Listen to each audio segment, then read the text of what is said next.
Now play the intro.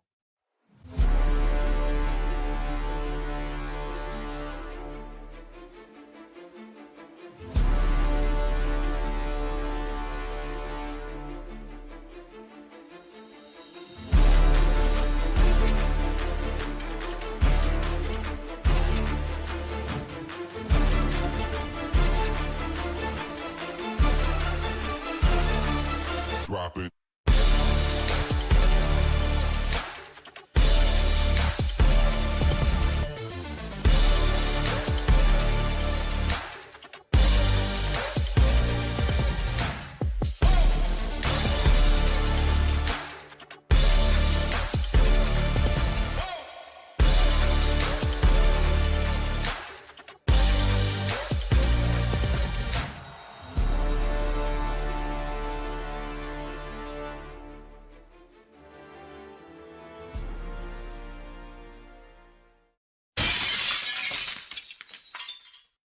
When you hear the glass breaks, you know what that means. What up, world? Welcome back to another episode of Breaking Command, a D&D football podcast. As always, you got your man, Darren D.H. Williams, a.k.a. D.H. on the mic on X, and you got my partner in crime, my main Apple Scrapple, Darren Midget D. Mitty. What's up, bro? Feeling good, feeling great. How you doing tonight, King? I'm feeling terrible. We lost week 1, and nobody seems to have any answers. But, you know, as we go throughout this week and the fans collectively jump off a bridge, we will figure out what actually happened last week and why we couldn't get it done, man. It's crazy. Man, it's crazy. I almost walked. I walked to the bridge, but I didn't jump. I walked, and I say, let me bring it back. Hey, what's that song? He was like, "Step back from that ledge, my friend. Good times with all the lights." It's like, hey, but welcome back to the show. Of course, if you are watching this live right now, you are a friend of the show, and you already know what we like to do. We want you to like, subscribe, and share with a friend. And if you feel so inclined to leave us a 5-star review, you can get your 5 seconds of fame. That's it. That's all. You're watching on youtube.com/Breaking Command Pod. Make sure you follow that. And then, of course, on X, you can follow us at Breaking Command Pod. In breaking, take out the vowels, okay? That's how you can find us. Follow Breaking Command Pod on X. So, D-Mitty, let's get right to it, man. I said, you know, this week 1, we need to get somebody that was there. We need to get somebody that was in Tampa. We need to get somebody that, you know, is very well connected with the team. Somebody in the trenches, man. Somebody in there. We need to get somebody that's their own CEO and host of their own podcast, the sportsjourney.com, you know, the host of the Lake Lewis Jr. podcast and the Commanders Insider for ABC. I said we need to bring Lake Lewis Jr. on the show. So D-Mitty, I made a phone call and I'm gonna bring up Mr. Lake Lewis Jr. Lake, what's up, bro? What's going on, fellas? How you doing? Man, Hey, man. much appreciate you coming on, brother. I Yes, appreciate man. That's having me on, man. And Yeah, excuse man. the noise outside as soon as we come on a train going by. So Hey, well, hopefully it's a winning train to take us to week 2. But before we get to that, Lake, let's talk about how the Commanders got beat up by the Bucks down in Tampa. You were down there. First of all, I know the weather did the weather play a factor at all? Like, I know it was muggy and hot, but did that play a factor at all, man? it was hot. You know, I used to live in Florida and I forgot that it was like that. So during pregame, we went out and the little barometer or whatever on the field said 108. So I think it was like 92 was the actual temperature, but it was so just humid and hot and sticky. It was one of the more hot days that I think I've ever covered a football game. It was that hot. That's crazy. Yeah. Lake, let me start with this. I want to ask you, man. All off season, you know, the fans have been stirring. You know, I'm sure your media colleagues have been stirring, trying to figure out what this team was going to be. And it starts with Jaden Daniels, the second overall pick, the Heisman Trophy winner that was drafted. How did you feel about the debut of Jaden Daniels down in Tampa against the Bucks in a losing effort? How did you feel about his debut, Lake? He was the second best player on the field. I mean, and he was the best commander on the field. And that wasn't, it's not even for debate. everyone out there talking about how, oh, he needs to learn how to slide and they don't want him running 16 times. What do you want? I mean, do you want a franchise caliber quarterback that can change the game with his God-given abilities, or do you want these mediocre guys we've seen over the years? You have one now. You have a guy that by the second quarter, Buccaneer players were picking him up off the ground, literally picking him up, smacking his hand. He already took their respect or gained their respect. And that's the kind of stuff that this franchise needed. They needed an alpha, a dog, a player that will be recognized around the league, barring injury or anything God foreseen like that. His talent level is transcendent. He's that good. And I think fans are going to be pleasantly surprised as the season progresses to see just how dynamic this guy is. He's not a running quarterback, folks. He's a pocket passer that has tremendous running ability, elite running ability. So he has something that probably 80% of the league can't do, So I always say this: no one talks about Josh Allen running. No one talks about some of these other guys. You know what I mean by that. So I mean, let's stop that before we get that going. Hey man, hey, good stuff, Lake man. It wouldn't be me if I didn't give my flowers, man. I just want to thank you for coming on to the show. I love Oh, what you no do in the problem. media because you always seem authentic with what you do, man, and how you ask questions. And you said something just at the beginning of your subject matter. You said that Jaden was the second player on that field. If you had to say who the second best player, who was the second best player on the Commanders roster that you felt like made an impact? Because I know that this roster has turned over. Who would you say made an impact after Jada? Unfortunately, it wasn't a whole lot of guys. I do think Jamin Davis had a really good game. Austin Eckler had a nice game. I think they kind of went to him a little too late. And I thought Brian Robinson was having a good game. They just didn't give him enough touches. He did score, but he didn't get enough touches. I would have liked to have seen Cliff Kingsbury run the football a little bit more early on to kind of establish a pace. They were a little erratic with that.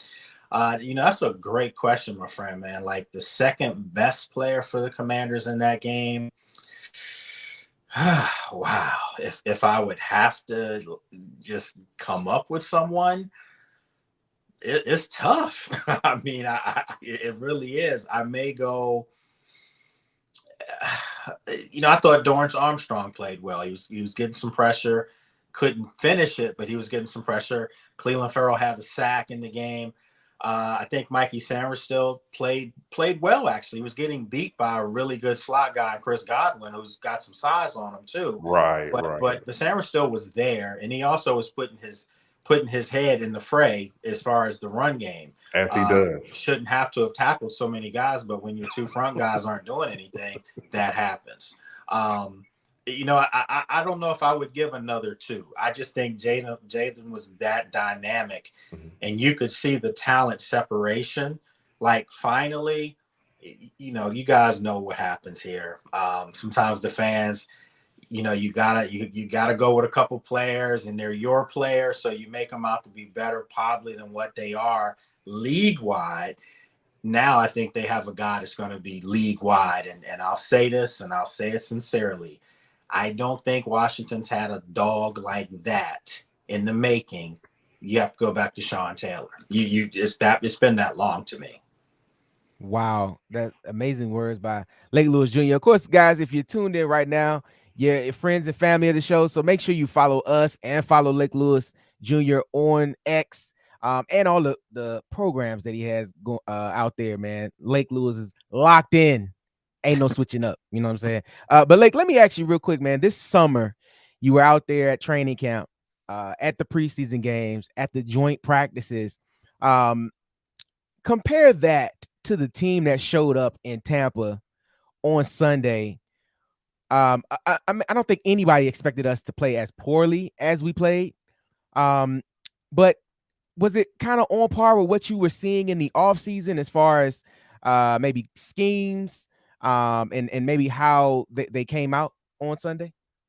That's a great question too. And no, I was just blown away with the lack of energy, the lack of, it just almost looked like they weren't interested. And that's not what Dan Quinn and Adam Peters and Joe Witt and Kingsbury. I mean, that's not what they were preaching or practicing. I mean, you know, you look at this coaching staff. This is a dynamic coaching staff, guys that have, some have head coaching experience like Cliff Kingsbury, your offensive coordinator. Then you have Coach Anthony Lynn, your running backs coach. He was a coach with the Chargers. You know, Ken Norton Jr., a great player in his own right, and a really good linebacker coach too. So you have all these dynamic coaches coming together. And I thought for the most part, all offseason, I just touted how much they were coaching the guys, you know, hands-on coaching, not yelling or berating anyone, but just a lot of positive reinforcement. And the players really seem to have responded to it.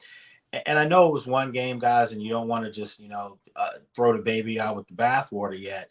Listen, it's one game. It was a poor showing, but in fairness, if you have to find a silver lining, which unfortunately we've had to do this in DC for a long time, but I would say the silver lining in this is that you saw your future franchise quarterback.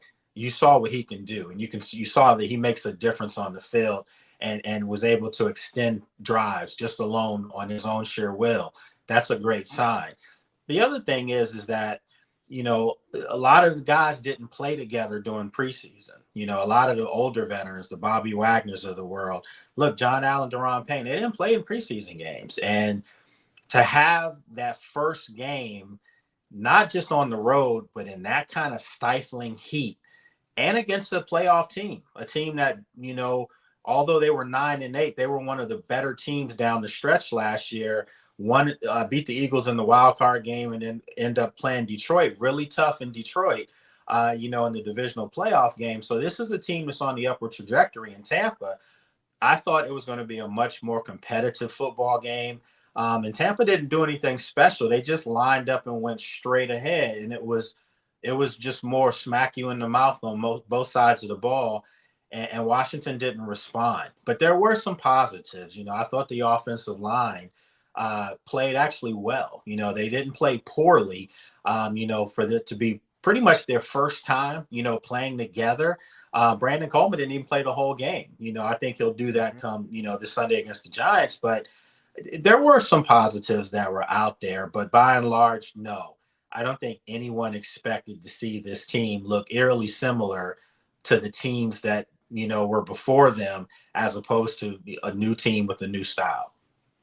Wow, of course, in-depth, detailed information with my guy Lake Lewis Jr. Of course, make sure you're following Lake Lewis Jr. on X, and make sure you're following everything that Lake has going on. And while you're there, you can definitely follow us on X at Breaking Command Pod. Leave the vowels out. Check us out there. Now, Lake, before we get into this next topic, I want to share a clip from the Rambling with Rio podcast, and take a look at this right here. Man, let me tell you something, man. And it's real. I talked about it in my post-game thing after the game. Listen, John Allen was the first player on the bus. That to me lacks of not leadership. To me, that's cowardice. So he was the first person dressed. He didn't stick around there. Dressed onto the bus, went right past us, and I wasn't happy about that, and I'm still not happy about that. And I'm a grown man. I'll face these guys in the locker room, whatever. They can be mad, and you know my style isn't to attack any player, but that right there can't be the case from the guy who's on the field pregame with everybody around him, trying to hype them up, trying to talk and get them going. I don't want to see that rah-rah stuff, and then you're escaping out the back door. I don't like that. I just don't, because if that's a leader, you have to stand there and face the music. When I hear those things said about a player like John Allen, to me speaks volumes about the locker room and what Adam Peters is trying to set up there. And do you feel like this could be a situation where not only did they turn over this roster coming into the season, that they could potentially turn over this roster come mid-season and later on? Absolutely. I not that I think, I know. I mean, if you're not getting it done, you're not going to be here. And I don't think anyone should feel upset about that. That's how it should have been for the last 25 years. No fan cards given out. No, I like you. And listen, this is a show me, what have you done for me lately business. And if we're all held accountable, I mean, as a journalist, I'm held accountable to the standard that I try to put out. If I'm stinking it up, somebody's going to tell me. Fans will tell me, believe me. Then they have told me that before. So my thing is, I wasn't trying to single John Allen out, but what John Allen did singled himself out. If that's fair to say, when you are a captain and you are a leader, you do not make your own presence felt in a negative way. You're trying to usher in a whole new culture now, a whole new way of doing things. And what John Allen did to me personally, I felt like by him walking out, being one of the first out of there, that showed the culture that they're trying to get rid of. It can't be about me, me, me, me, me. Sure, you're upset. Your team did not perform well. Your defense didn't perform well. But guess what? You look in the mirror, you're going to see yourself. You didn't perform well.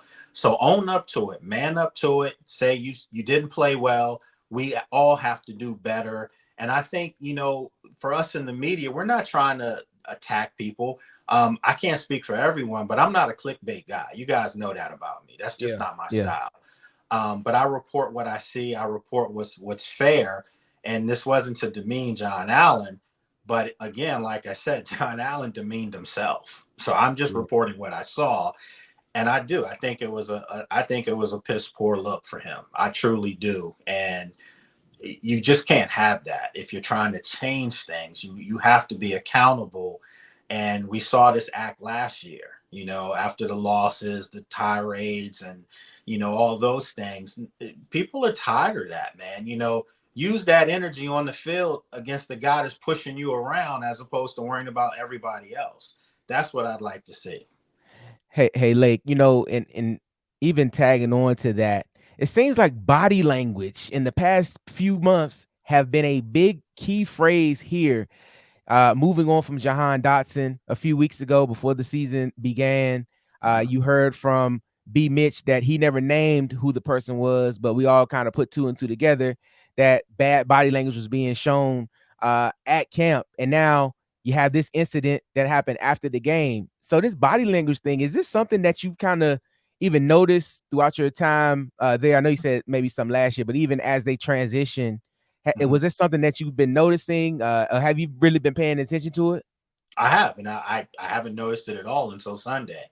That's the shocker of all this. And if you don't, if people who are watching don't like what I'm saying, Dan Quinn sat right in front of us after the game, in the media room and said to us, I'm surprised by the lack of tackling and I'm surprised by the lack of energy. And he said, and that's not what we want to be here. So that's your head coach. That's the guy that's trying to change the culture.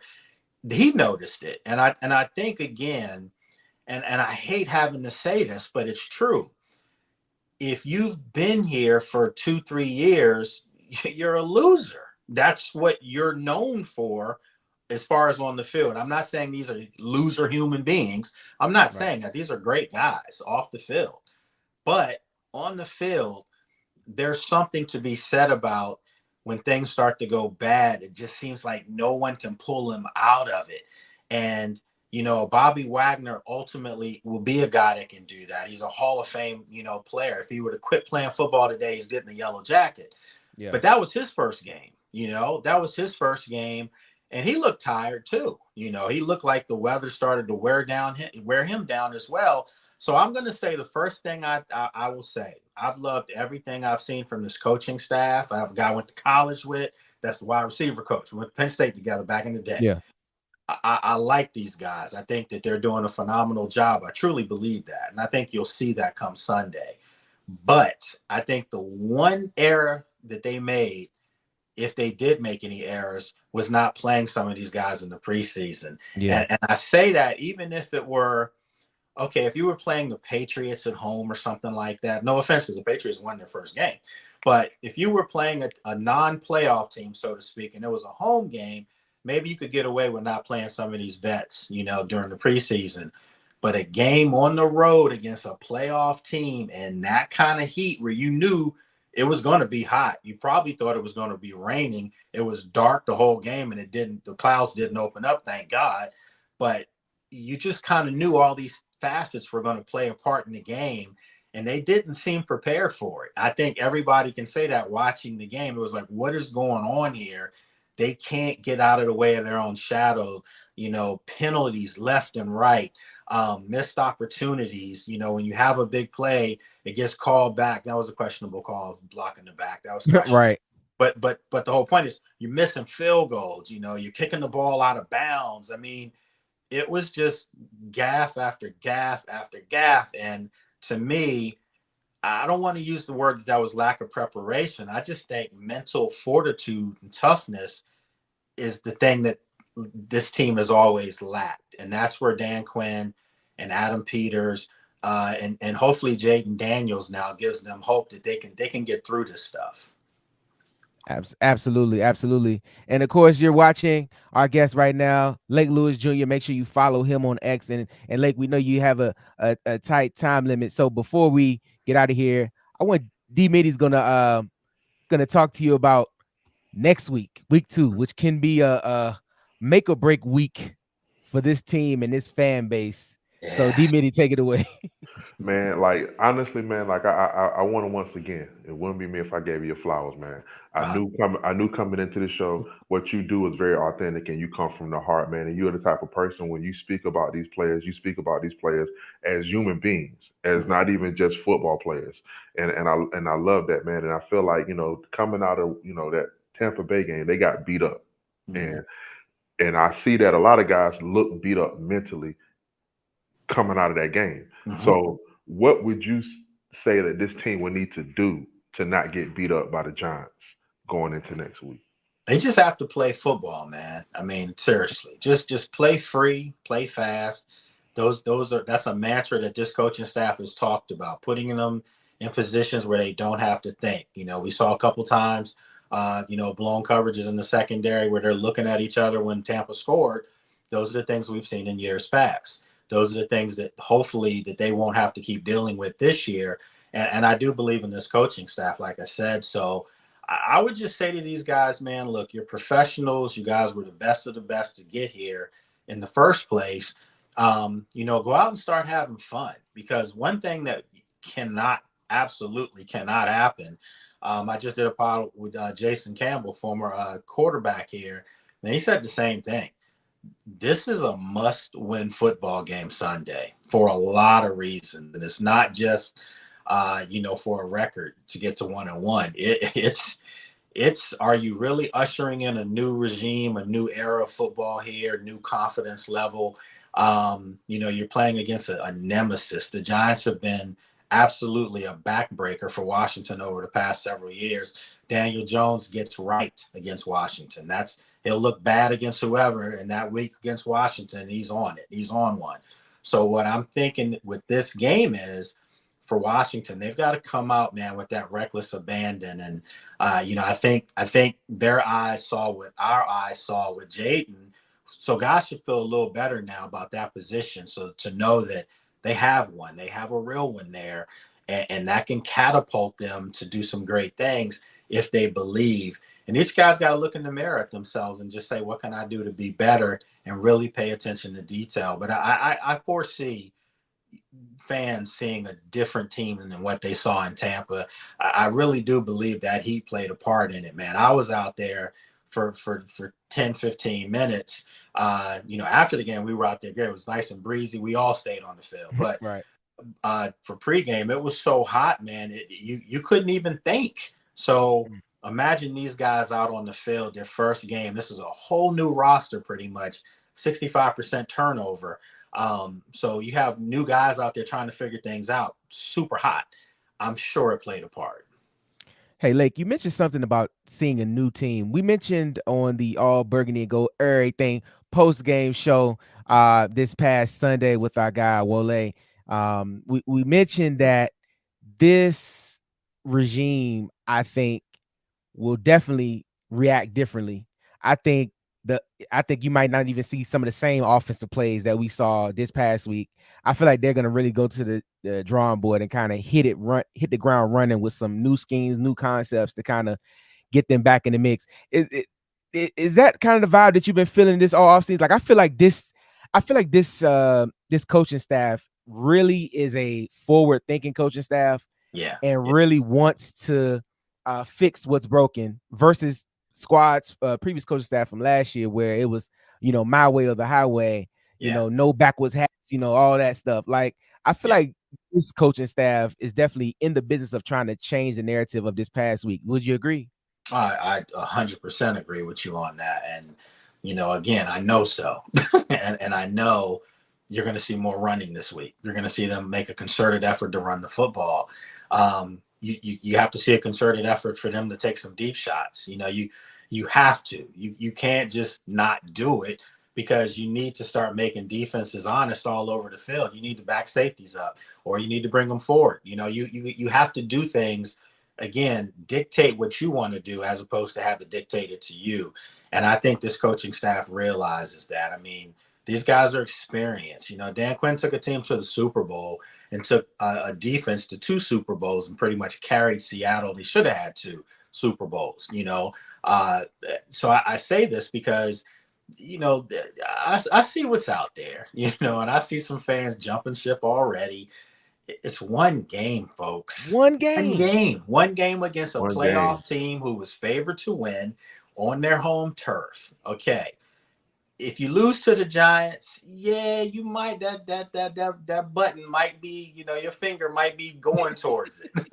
I might be getting closer to that ledge, huh? Yeah, it might get a little tight, but I don't foresee them losing to the Giants. I mean, from what I saw, New York looked dreadful last week. I mean, against Minnesota at home. But we know NFC East teams play against each other. You throw those records out. It's just the way it is. And Washington has more to prove in this game. They have more to gain than New York, in my opinion. And what that is that they can put those demons to rest. If you beat the Giants, you've done something you haven't done in years. So you've already, knocked off a bucket list thing right there this season.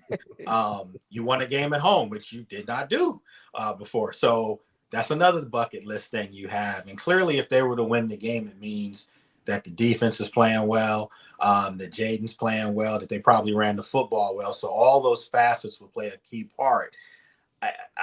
I'm just ready to get to Sunday and not have to go like tomorrow practice, Thursday practice, Friday practice.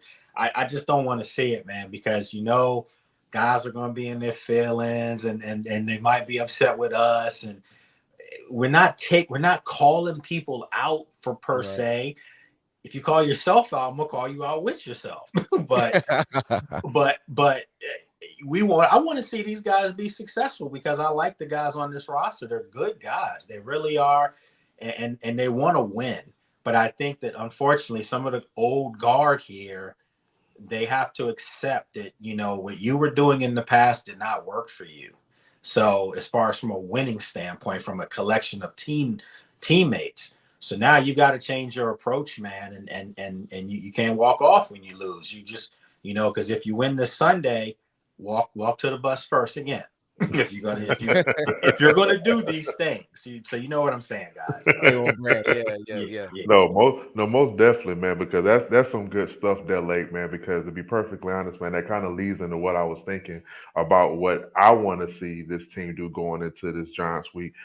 I want to ask you, because for me, it's some guys on defense I want to see make plays because I haven't seen any plays made or even playmakers on defense when it comes to this regime, to this organization as a whole since Sean Taylor. So if I had to ask you, is there, I guess you could say, type of plays that need to be made or players that need to make these plays in order for the Giants, for the Commanders to beat the Giants, not the Giants to win? Almost slipped out and said that. No, I mean, Again, I think Bobby Wagner will have a Bobby Wagner type game this weekend. I do. I mean, I do. I just think that first game, man, and that he, I haven't played in the preseason. It caught up to guys. No matter how good you are, Mother Nature is undefeated.